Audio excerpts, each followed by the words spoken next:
Started? All right. Take two. Hi, Dev. How are you? Good. Thank you so much for joining me today. You are my first English speaker and my second episode by my first episode in English, so I'm super excited to have you. I'm excited to be your first guest. It only took me 4 years to convince you to say yes to this. Well, here we are in our basement. How do you feel? Good. Here we are.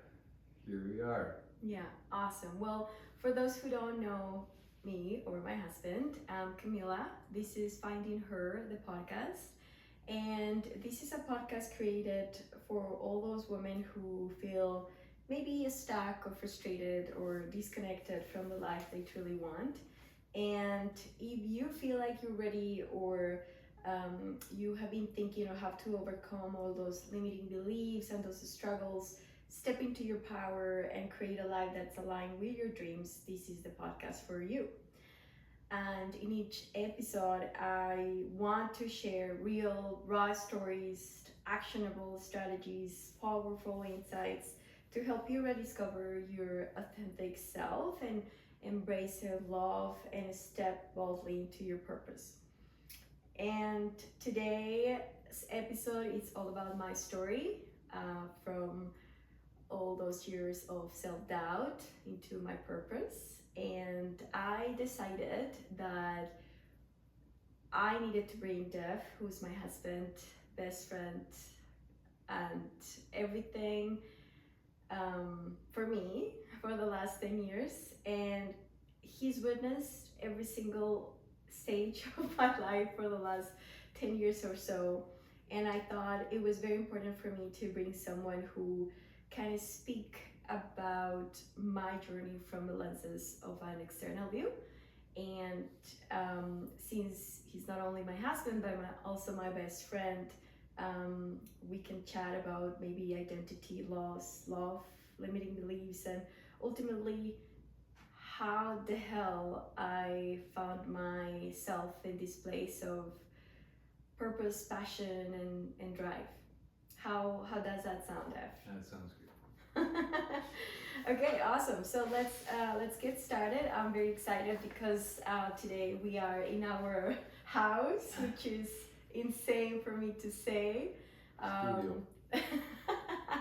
We've moved in the last 10 years, for better or for worse, into more than probably 15 houses and places. And we are in our house, which I'm very happy, and it feels great to be able to set this up. And thank you for being the producer man. And shout out to my graphic designer and a dear friend, Caro, who has made this podcast possible as well, along with my husband. So let's get right into it. So you've been my life partner, my friend, but we started being friends. Maybe you can tell us a little about how you remember that we first met, and maybe right into it, what were some of the things that you felt I struggled with that I couldn't even see back then? Well, we met in Montreal at a landscaping company for a summer job where both of us, I think, we're looking for maybe the end of the line kind of work. No, we met. We were on the same crew together. That the first week, I think we both started. We started talking, and things kind of moved on from there. Obviously, we started seeing each other in Montreal pretty soon after that, and things obviously evolved from there. And I ended up staying in Montreal for 3.5 years after we met. Yeah, with you. crazy. I mean, in terms of how you were when I first met you, I don't know if I was completely, I don't think I was thinking so much about limitations or what you couldn't see or could see. I just, we were dating and Having all the fun. and excited and falling in love. I don't know if there was anything, maybe, I mean, in terms of the relationship, I felt, we were finding a balance in terms of the expectations from each other, but I feel like that's pretty normal for most people when they're, starting off dating. Absolutely. But I do remember that at the time, I can say it because I felt it and I'm very aware of who I was by then, which to be honest, I feel like I have changed my identity and my life for so many times that I can think back in every part of my life or every chapter a different Camila. It's crazy how you change over time, if you want to, of course. But at the time, I realized, or I remember, I was very insecure.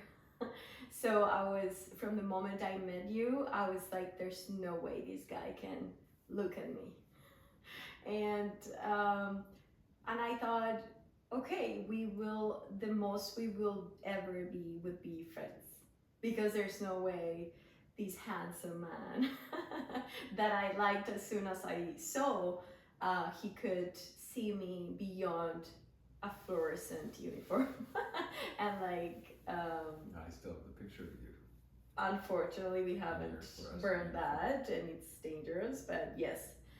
So I remember I was very insecure, and I had a lot of attachments from Colombians' conservative values, such as get a career, run for your life to be on top of the ladder. Life is about structure and money and societal titles and who you are in society from a career and financial point of view. And I feel like right away I met you and you opened my world literally into what is to be a person just because they're a person. Did you see a little bit of that at the time? Which part? You Colombia. opening up or the Colombian values? I didn't really know what was Colombian values and what was just you. I had not, it's not like was super well immersed with what those values are, what the expectations were around Latin women. Not to say anybody's, you can't characterize anybody the same, but I guess slowly but surely I started to see kind of little things. But again, I don't know if I really started to think, oh, this is what Colombians are like and this is what the expectations were. I just felt, again, I think, I was pretty excited to just be with you and meet your friends and be introduced to your world, which was obviously very different than my own, and kind of figure things out. I also felt like, my own personality was, or values or what I hopefully was growing into or out of. Both of us were kind of figuring those things out. We were only 24 years old, so. Yeah. I mean, that's what I mean. I think we both were young and full of passion and full of dreams, and both of us, I think, we're very, we like to understand things. We like to feel a lot. And at the time, I feel like we were, hungry for the world. Mm-hmm. Like we wanted the best and leave everything we could at the time. But that came with some, bumps, I guess. Sure. But the whole point is, for me, looking back, understanding more a little bit of my life, when you came to my life, I've been 5 years in Montreal, a new country with new friends and completely different lifestyle that I used to in Colombia, and it was kind of difficult to find yourself as like to feel at home and place. And I feel like once you move so much, you lose the identity part, in the sense of where am I from, what are my values, who am I, and you're not, I didn't feel completely Colombian anymore, but I definitely didn't feel Canadian because definitely everywhere I go, they ask me where am I from. I would never look Canadian by any means. So it's like, okay, now who I am, what am I doing, and how do we piece all these together while we're living life? Um, how did you start perceiving the different sides of me throughout the relationship with those years? Yeah, I mean, I guess I as we went along, I got to see more of like more about you, who you are, and what was important to you, and what what made you happy, what made you sad, what made you mad. Especially what made me mad. Especially what made you mad. And what I'm just trying to think, like, yeah, because we lived apart for a little bit, and then we moved in eventually together, and I feel like that was probably like, obviously when you live with somebody, that's when you really get to know all of their little idiosyncrasies.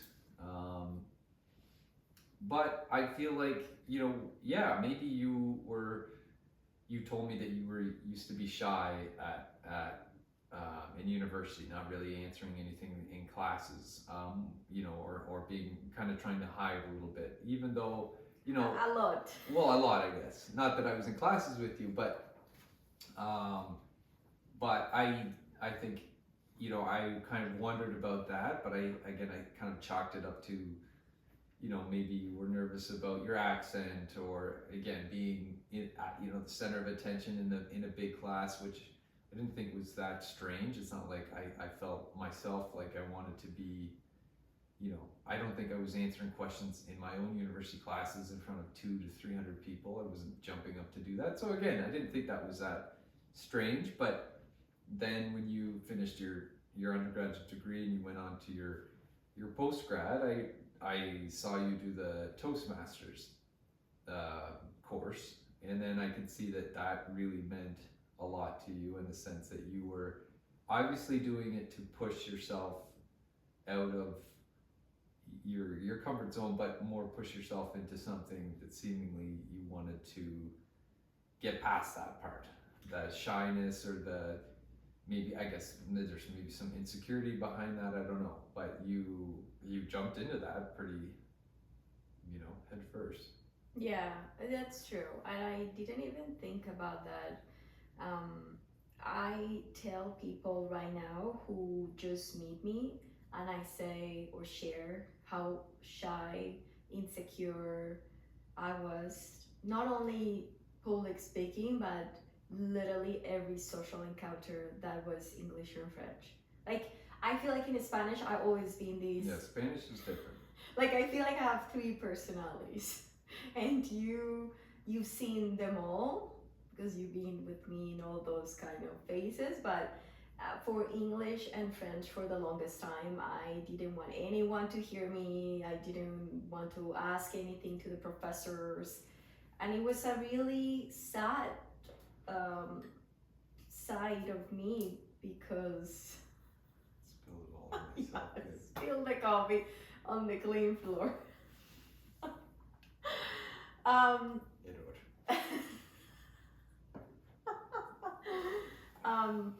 But it was so hard for me to express myself in different languages, and I love languages. Like, I love them, so I want to get to know them so well that I feel comfortable talking, but at the time I couldn't, and I feel like I didn't make many friends in university because I was so scared of talking to other people. I was fortunate enough to meet some of my best friends and now family in Montreal, like my sisters from other mothers, but that group was, luck, and I stick with them. But in random classes, I didn't have that courage that I needed to maybe find more people to talk to, maybe find more people to relate to find more opportunities. So yeah, I can see what you saw, a huge change of me from not talking too much to non-stop talking. And here we are making a podcast. Um, what do you think has been the most constant values that I have stayed with throughout our relationship? Like, I know I have changed a lot and you've changed a lot, and we both have agreed to communicate that change and constantly checking in. You're changing this way, I'm changing that way, and we're constantly looking for better answers, better versions. And that is very tough for a relationship and any kind of relationship. And we've changed so much, like even our priorities, our values, our favorite movies, our favorite artists, everything, a lot of that has changed. But what has you seen has been constant for me? Well, you're definitely your values of justice and fairness. I think I hear a little bit of exception. No, that has stayed. That's rock solid. What does that tone mean? No, that it means I'm very passionate about very justice. passionate about justice. I don't know, equality, fairness. I don't know. There's a bit of everything in there. Maybe equality is a little bit is different, but that has definitely stayed true throughout it. I think you definitely have. That is something that you. I don't even know. It doesn't seem like you even have it. You choose to do it. It's just it's in. No, it's absolutely. In your, it's in your, it's me. it's in your spine. Yeah. Devon, you have to explain why you feel like this about my justice, fairness, equality. Well, I'm trying to think of examples. When something is not, well, I wouldn't say not fair, because you're pretty good at, like, I think you understand when some things are not fair. You can appreciate that. I can't think of an example exactly right now, but you definitely when somebody is treated one way in a circumstance and you're treated differently, and it seems that it is for the like wrong reasons. That gets you, I think. Yeah. For sure. And I think in a relationship, if I like have an expectation of you of a certain thing and vice versa, and I don't do that, that's. Yes, I think at the beginning of the relationship we had to calibrate what was justice for me, what was justice for you, what was equality in the house with a very female passionate person. And thank you for your patience. But I don't think, maybe, I don't know if your values have changed so much. I think you've always been open, but maybe you've been open, but you were too shy, or insecure. Yeah. So that blocked you from being open. Yeah. But I don't think you were not open. Yeah. Maybe you carried some things when you were younger and you started to let them go as you got older, but I feel like, well, I shouldn't say, a lot of people do that, but as you get older, your value, you see more, hopefully, and things change. But what else? I mean, of course you're a loving person, and I think you're like a ride or die kind of person. You have your amigos, and you care very deeply for that tribe of people. Yeah. And if you have similar expectations of the people in your tribe, what you kind of, I guess, expect in return what you give in some sense, and maybe you've run into that. I don't think exactly like tit for tat, but you're like ride or die. Absolutely. And I think that's something that I'm learning very recently about myself. I think for the longest time I had gotten frustrated when obviously, I do anything for my friends. Like, there's no question. If they need me in the darkest of times, I'll be there. But I used to expect the same.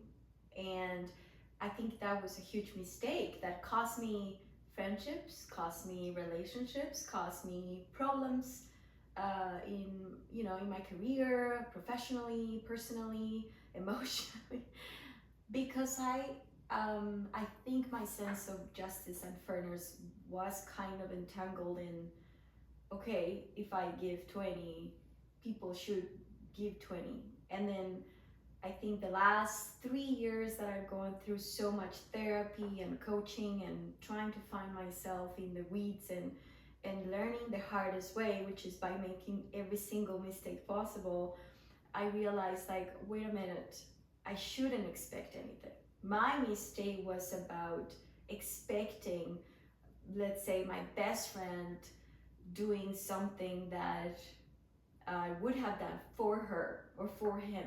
And that has caused me a lot of trouble. And I have to say that you have helped me see through that and kind of learn my lesson about no, you should give without expecting even your best friend to act in certain way. And I think one of the biggest mistakes we do as human beings is expectations. And I talk about this so much with you, with friends, with my clients. But the fact that as soon as we do something, then we expect something to happen, or in exchange, or whatever it is, I think it keeps coming back with the same kind of lesson.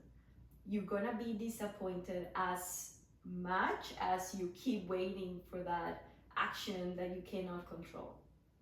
So I appreciate you saying that. I think I have learned for the last 2-3 years, oh my God, I was too intense sometimes in some relationships, including friendships. I wanted everything, and I think of past ex-boyfriends and past friends that I have lost along the way.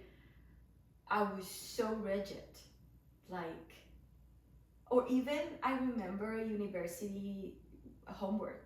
I was like, why you're not doing this? It's your part. And I would get so frustrated and I will fight and it'd be terrible. And the only way I guess I had to learn was to losing some great friendships that, to this day I'm sad that I lost because of my rigid expectations. But I'm happy that now I feel like I don't expect anything. It is as much as I can. I give, and I believe that the more you give, the more you get, but that's not the reason I give. The reason is because I do want to see things and people doing better. But if even my best friend don't behave in a certain way, I'm better at saying, okay, that's not in her cards. Mm-hmm. So I wait until the moment is right. I love that. Thank you for bringing that up. I think it's a huge lesson that took me about 10 years to learn and really sad friendships to be lost, but you learn that way, I guess. I think we have gone through a lot of rough patches, and I promise you it's not going to be about you. This is the only way he accepted to do this podcast. It had to be about me. He's a very private person. He doesn't have, he's not very active in Instagram, Facebook. He doesn't have TikTok. So me. I'm telling my listeners. Yeah. But I wanted to, talking about expectations, how rough patches we have hit, and what do you think that has helped us move forward, even when either of us has a really tough time, or both of us, or life comes in seasons. So when you're great, I might not be, and vice versa, or the two of us are great, or the two of us are really low. So what do you think has kept us going? I do think one thing is the commitment to each other. I do feel like that is super important. and I do remember actually, yeah, I remember us, whatever, having fights or whatever in discussions, You're so polite. heated discussions Really tough moments. in Montreal, and you, I forget what you would say, but there would be a certain line that you would have about where we got to a point in a heated discussion that you would kind of want to like get like you'd be like, all right, I'm done. Give up. I'm done. Yes. And I like kind of remember feeling a bit weird about that at the time, like thinking, well, should I let this just fizzle out or let it go, or like is this a bluff, or is this really a serious issue? Like should we be letting this go? Because things would come to a point sometimes.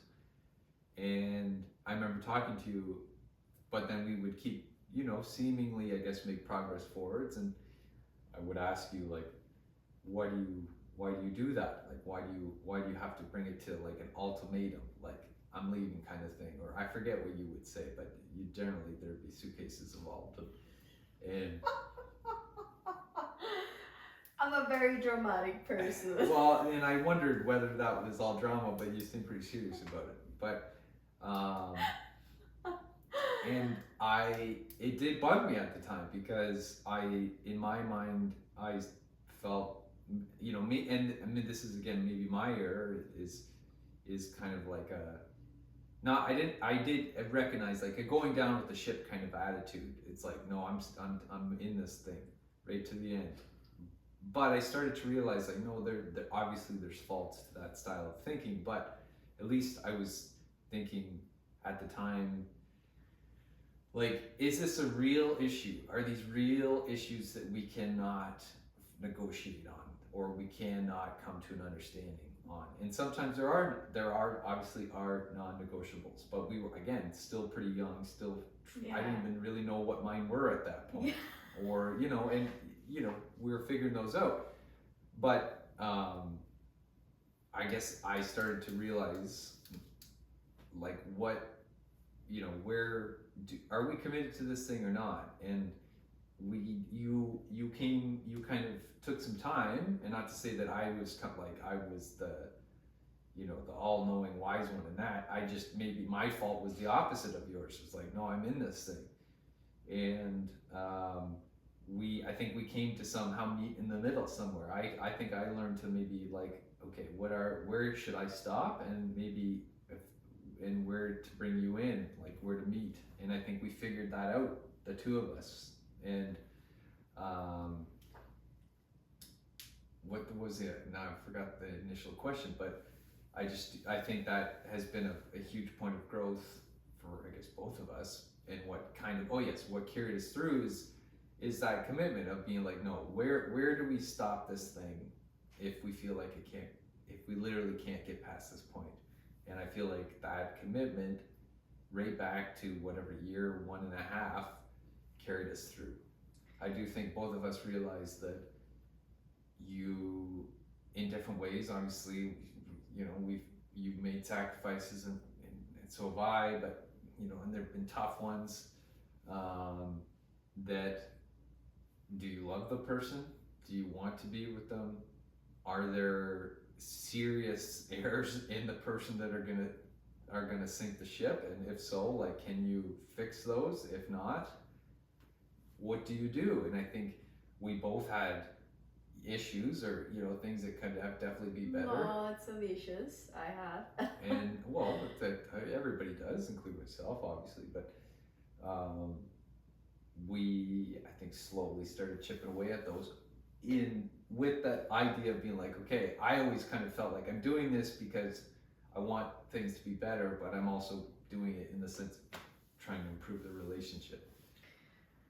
Yes, oh my God, so true. And I feel like, again, you helped me there tremendously. I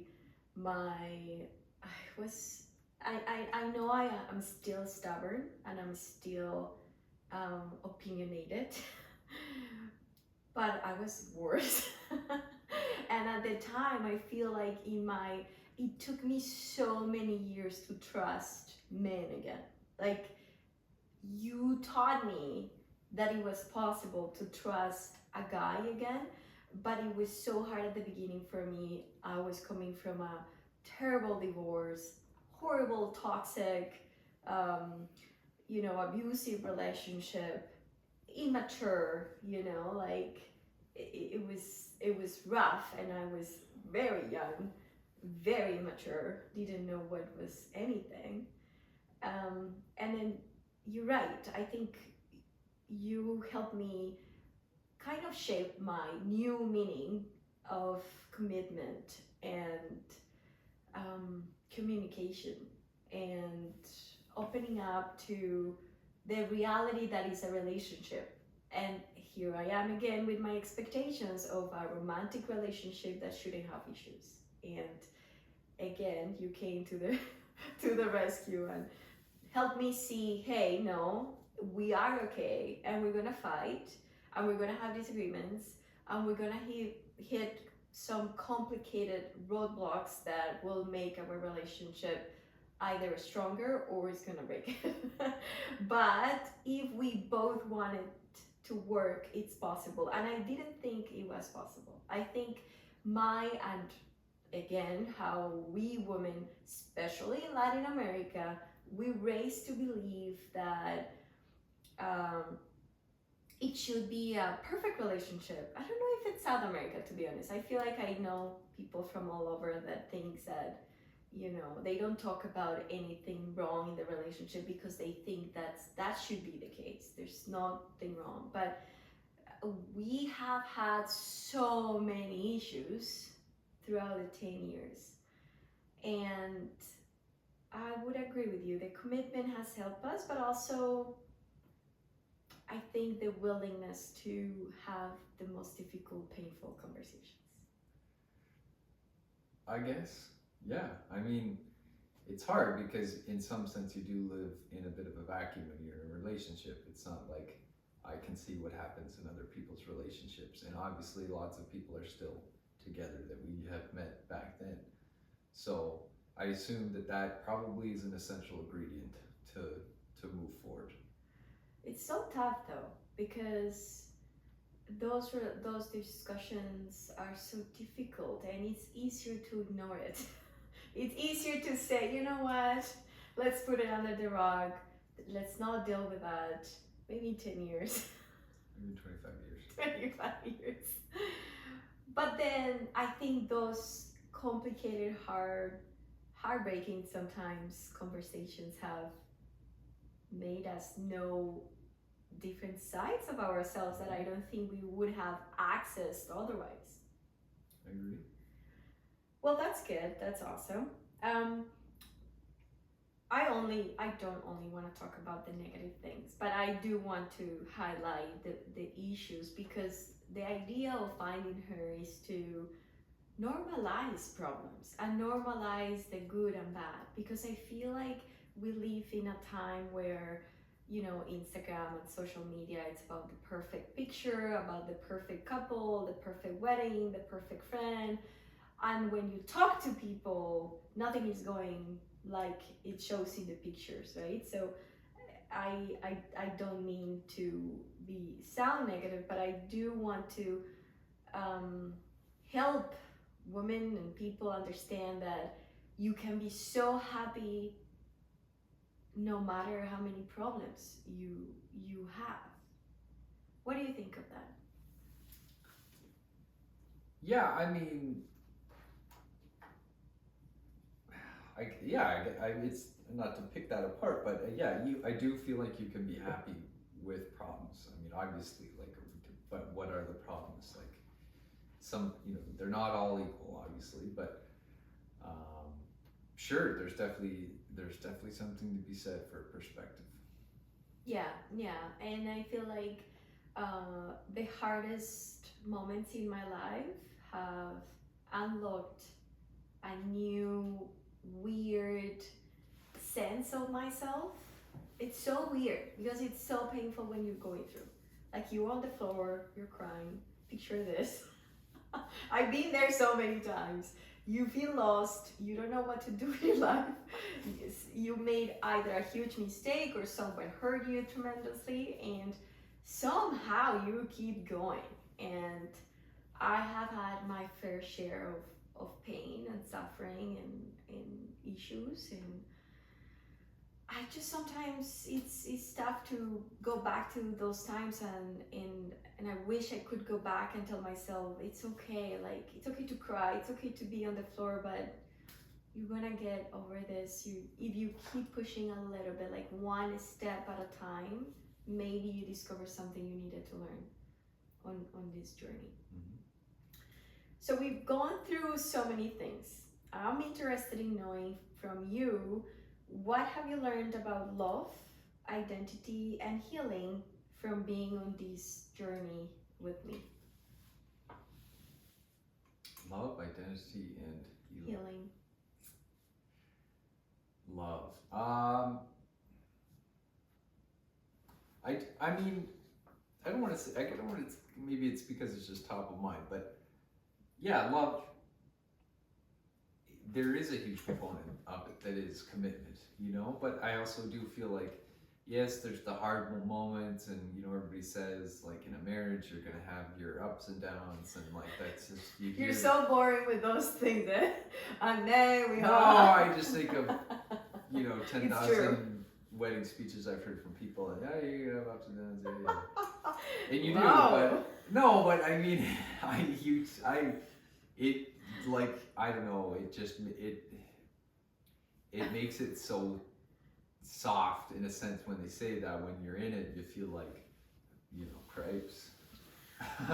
What did I do? No, but yeah, so what is love? I do feel like there is, you know, there's the honeymoon period, the romanticism that comes with that, but I don't know that, you know, there's the classic thing that says, oh yes, by the way, the romanticism's gonna fizzle out, and they're, you know, that you know, you're gonna be miserable for the next 25 years. And then after that it's misery, yeah. Which we don't believe in that. We refuse to believe that. But I don't think I've ever, you know, maybe there's been ebbs and flows in terms of kind of the,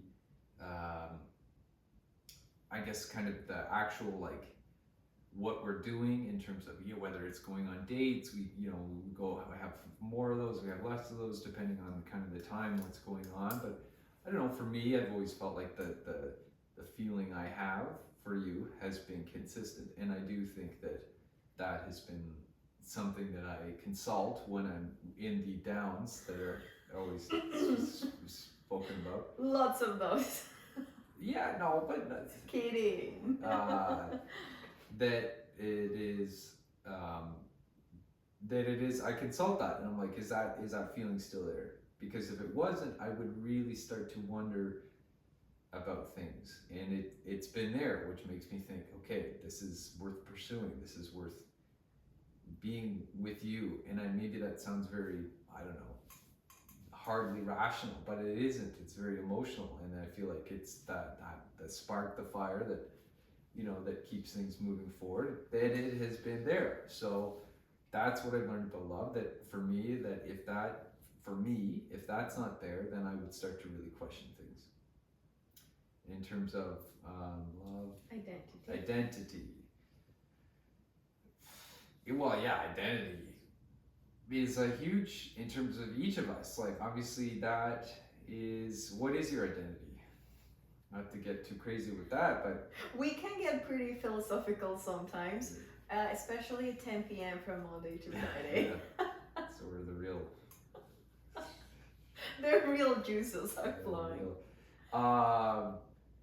But is identity your values? Is it, you know, like the whole, if you know, rebuild a ship one board at a time, is it still the same ship? I don't know.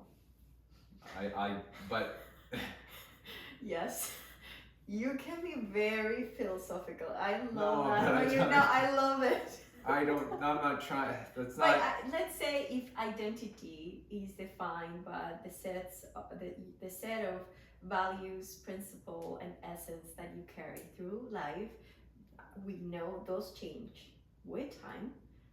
The person you felt connected through an identity, it can change through time.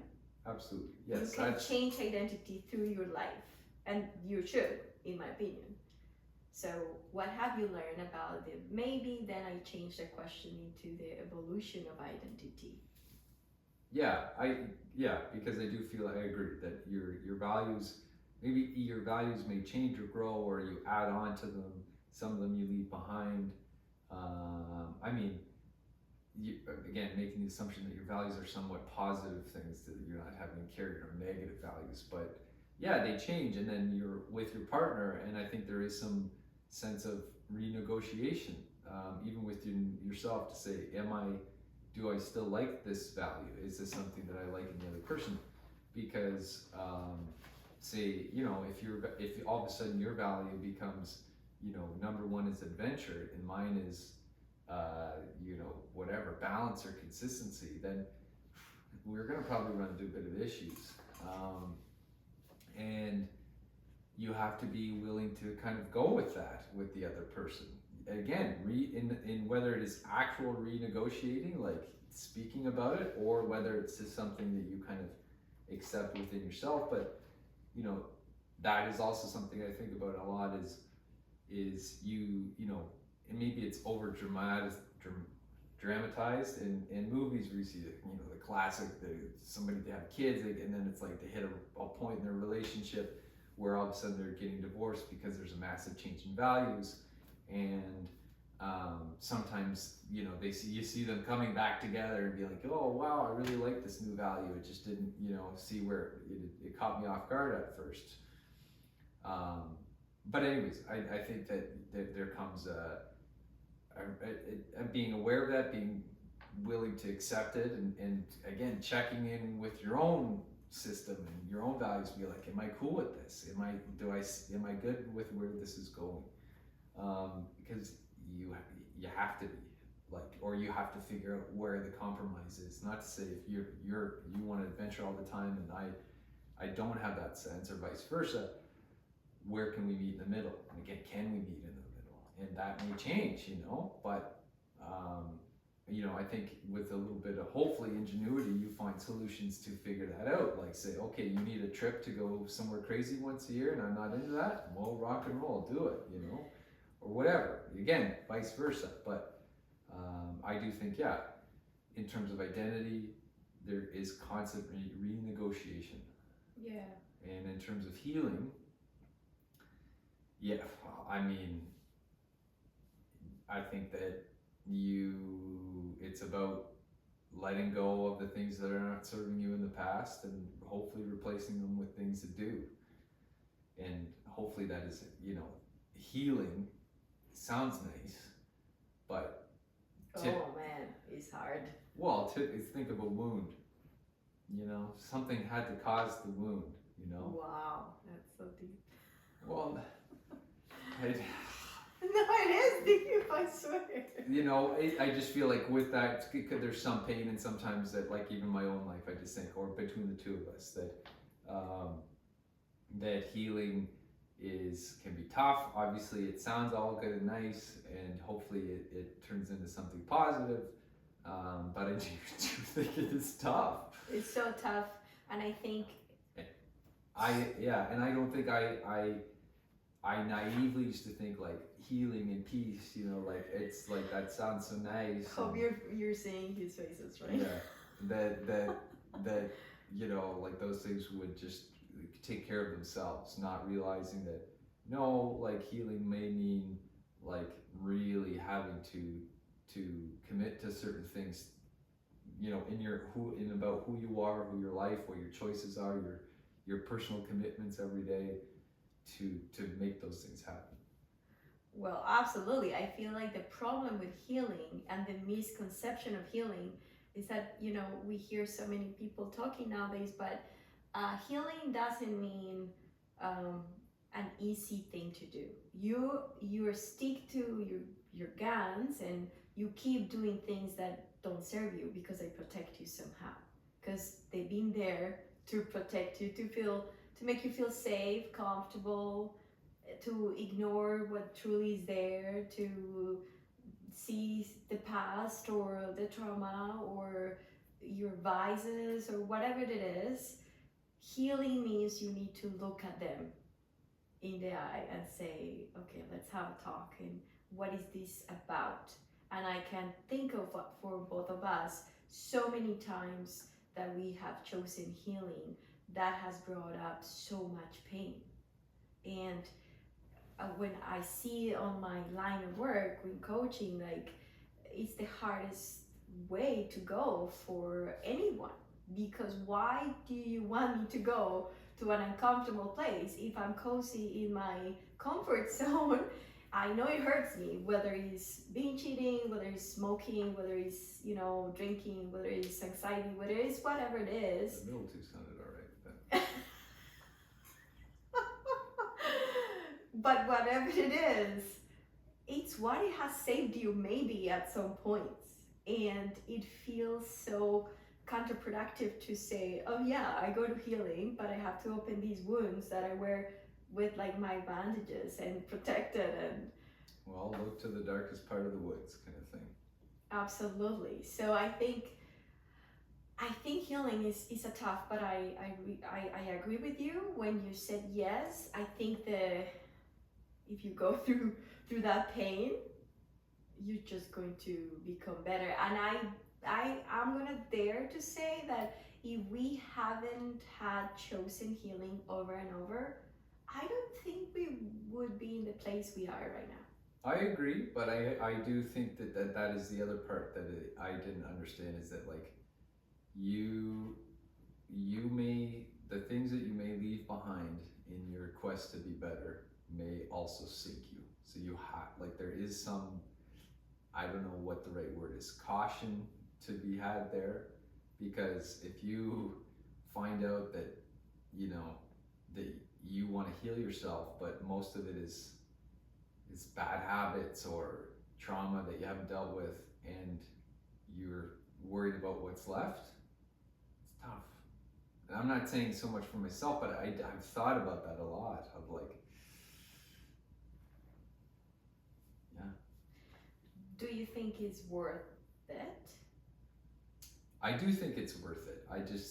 I think that, yes, I absolutely do think it's worth it, but I just think that, again, for myself, like it's with certain moments of my life that I guess went in it with maybe a little bit of reckless abandonment kind of thing, and maybe good for that, because otherwise maybe I would have been too scared to even do it, knowing what it meant. Yeah, I can talk about a couple of moments of my healing, and I think my healing started when I think I picture them like layers. Like when I got divorced, I didn't want to see or take responsibility for a lot of things I did, so I ran away, and then it catches up.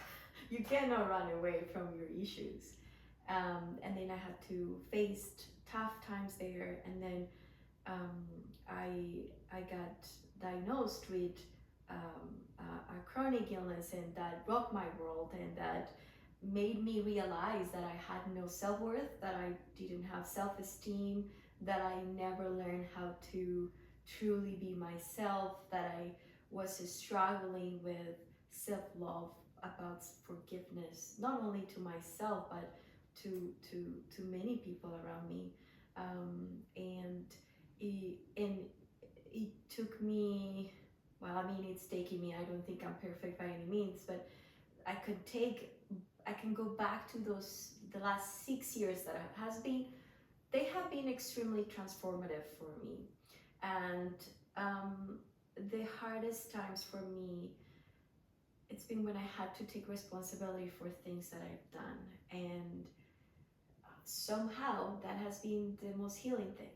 It's like, oh, okay, if I assume what I did there, I can have a little bit more control and say, maybe I can change it this time. And I have to let go what people think of me, which is so hard. I have to let go the mistake itself or the lesson of, And but for me, the healing piece has been so, yeah, it's been so tough to accept. I think is the hardest thing in the healing process, to accept what it is versus what you want it to be, what it wasn't, um, what it hurt you, what and what not. Um, but overall, I don't know. I think it's always worth it because I can see it now. I couldn't see it in the darkest of moments, unfortunately. And as you said, I agree with you.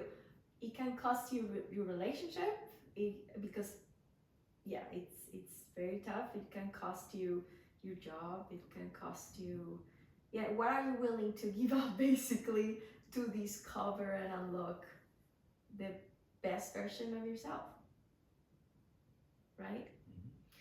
And what do you think that you feel the proudest of both of us after all these processes we've gone through? Therapy, coaching, communication, lows, highs. What do you feel the proudest of about us?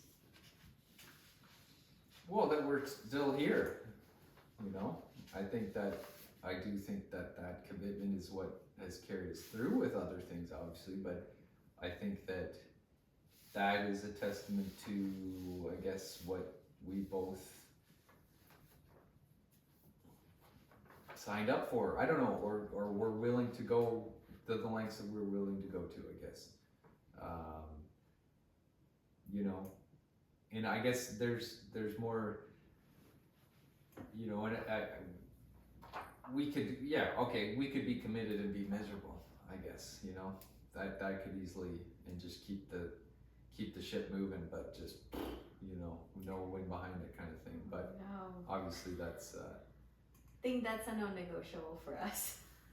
yeah, well, doesn't exactly sound like a fun time, but I'm proud of that. I'm proud that we've been able to renegotiate and have found a way to keep moving despite, challenges along the way. And I'm proud of that. What are the biggest lessons for you, as as seeing me in these 10 years, and obviously I have to be us because it's us. So what are the biggest lessons you can think of that you wish you knew earlier? And I wish I knew earlier.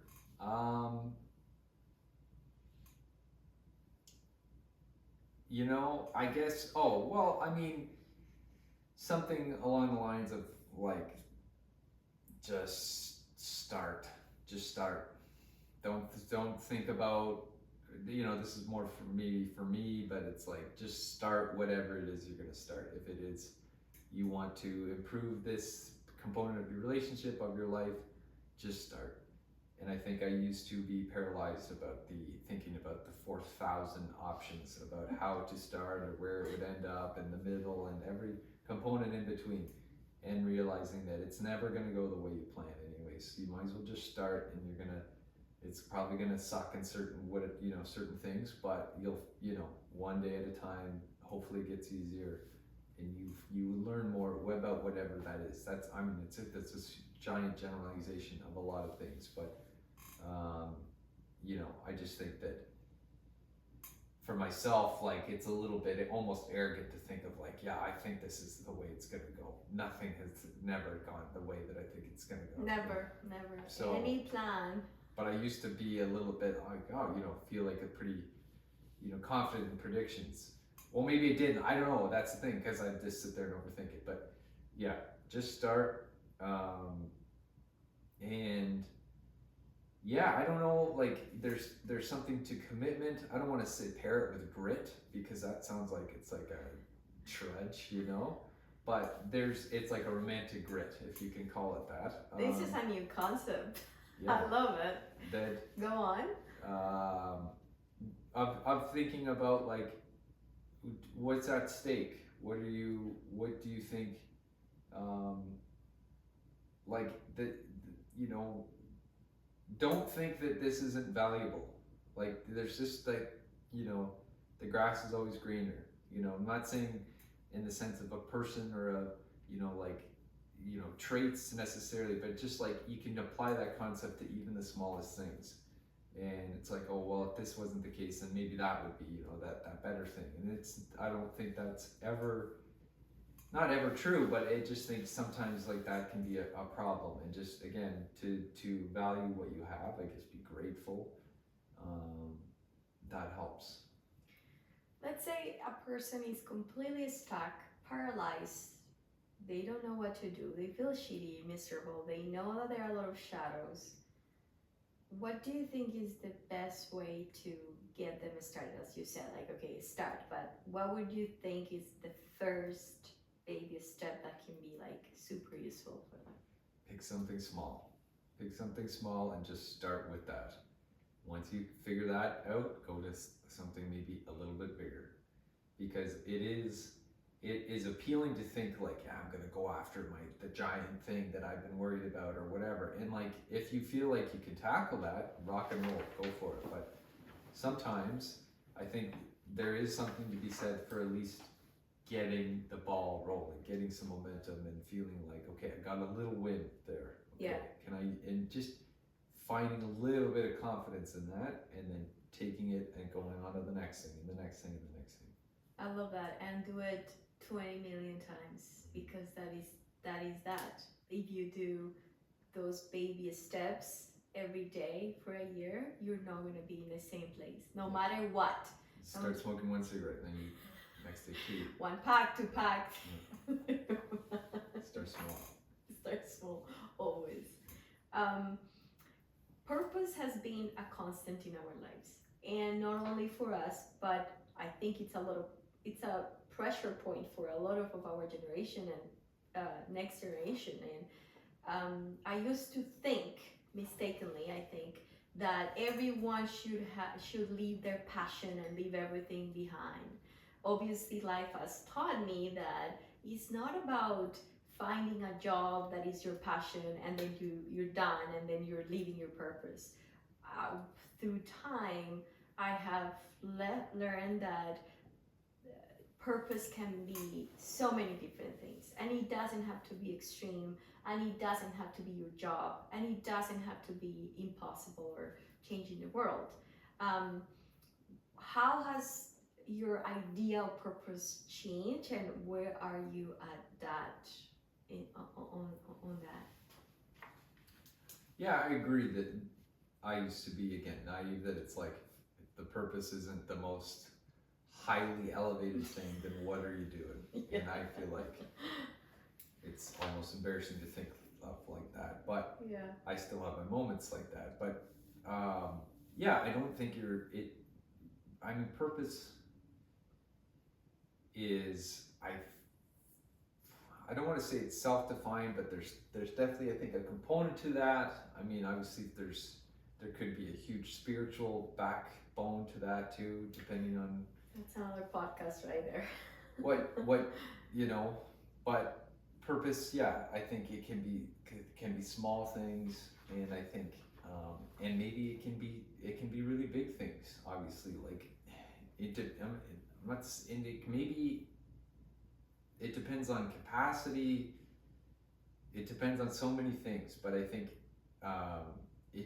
what matters, I guess, is if you feel fulfilled. I mean, and hopefully you consult with your purpose, and you're hopefully there's something telling you inside that it is making you something better, not worse. Yeah.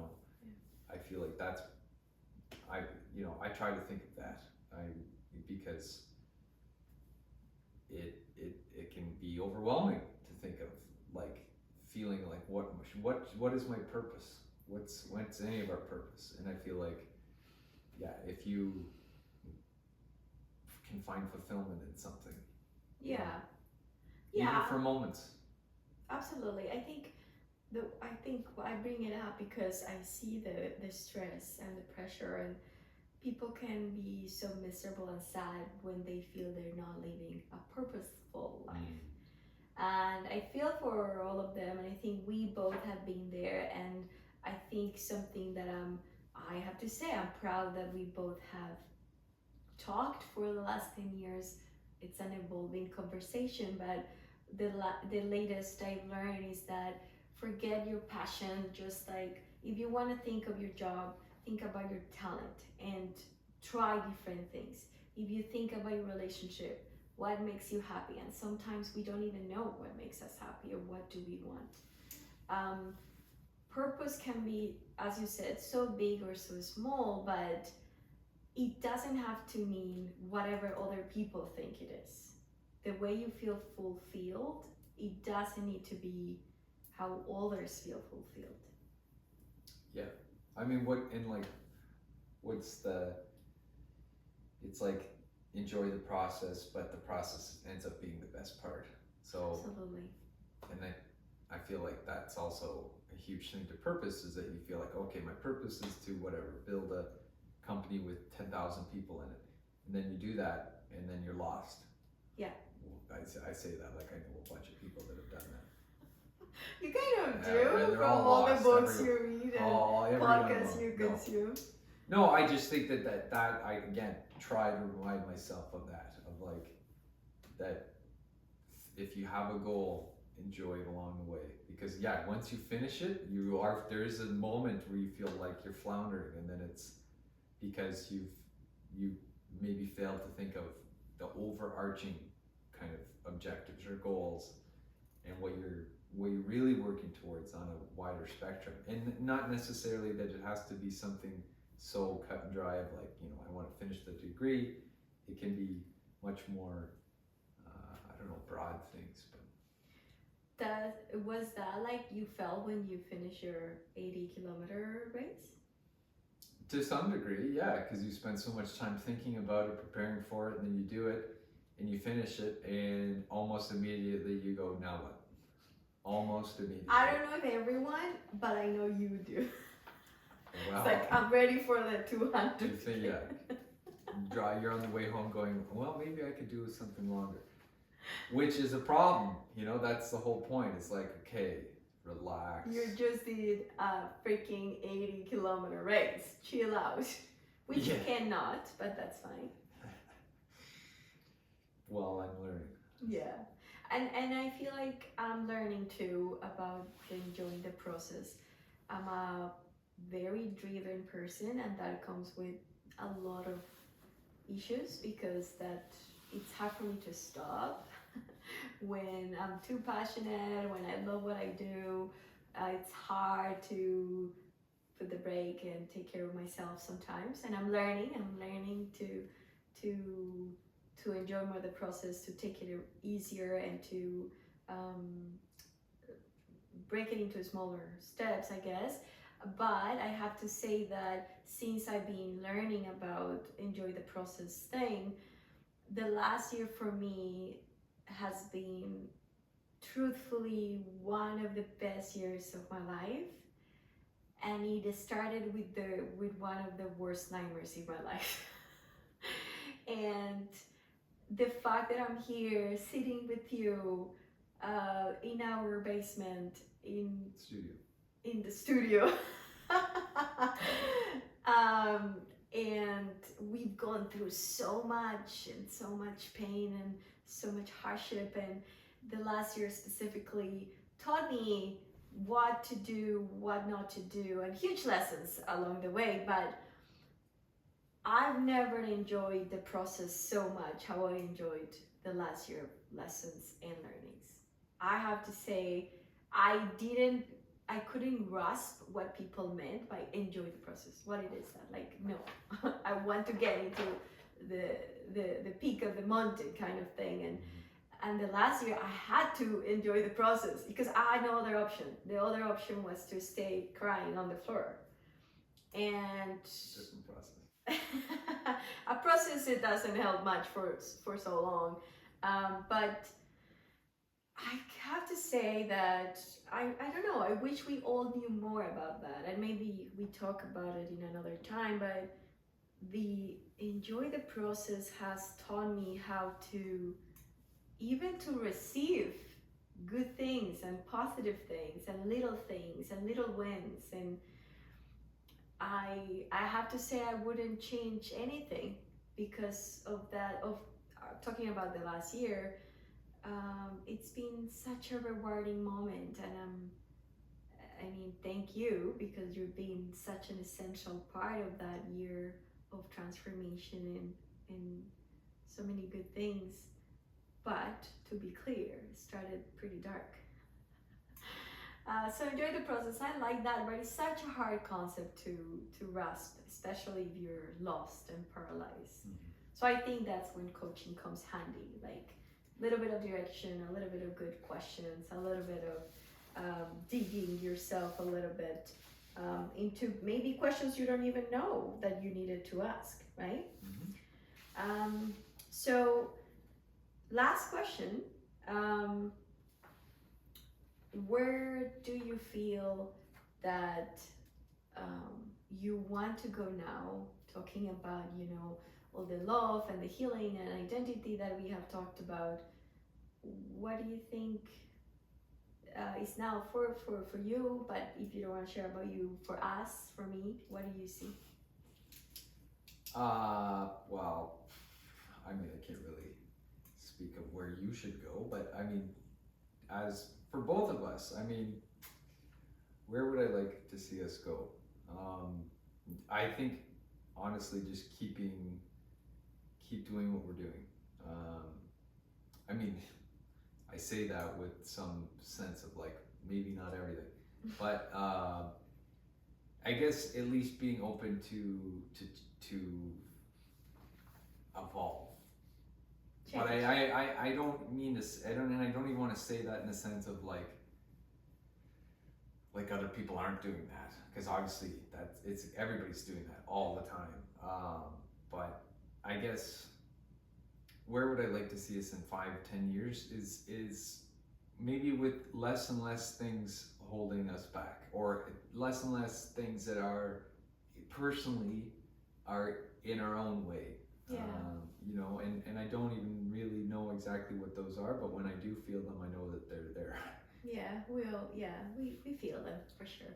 And I would hope that I can continually just, chip away at those things and feel more and more free to do whatever it is that I feel does give me fulfillment, and if I'm worried about it or fearful of it, that I can figure out, or both of us can figure out what it is that is there, and that there's good intentions behind those things.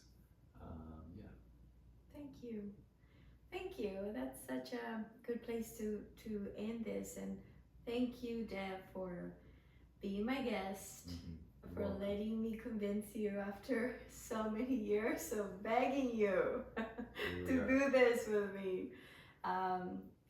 Honestly, thank you, not for this podcast, but for everything you do. You've been, I have to say, the rock I didn't know I needed. Wow. So thank you. I hope this has been fun for you.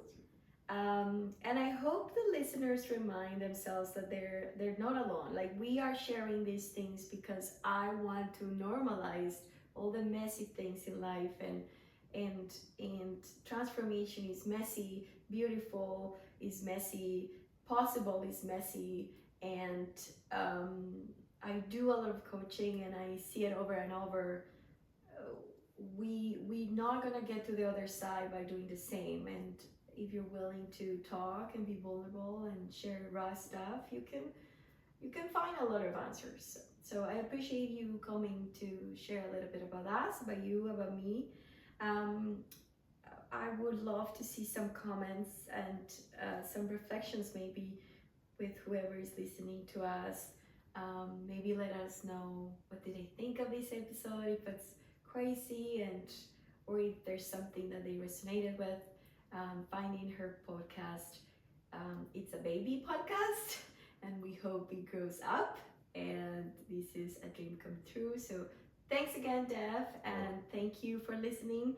Tune in Spotify or any other platforms that you listen to your podcast. This is Camila Duarte, the founder of FindingHer and FindingHer Podcast. Thank you so much. Take care until the next.